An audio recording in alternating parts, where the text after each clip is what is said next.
Let's talk about fellowship training now. So what is a fellowship?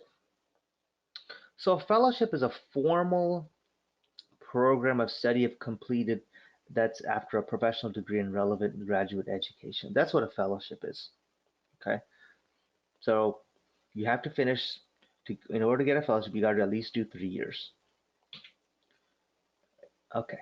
Now let's actually go to this website here. I want to talk about this a little bit.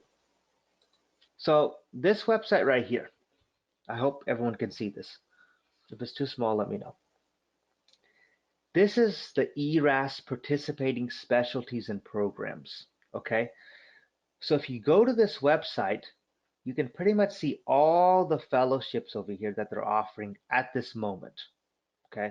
They offer fellowships at different, now this is the July cycle, for example.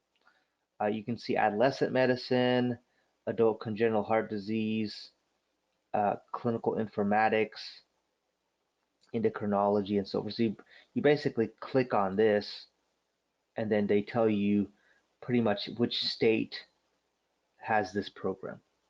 That's what it is.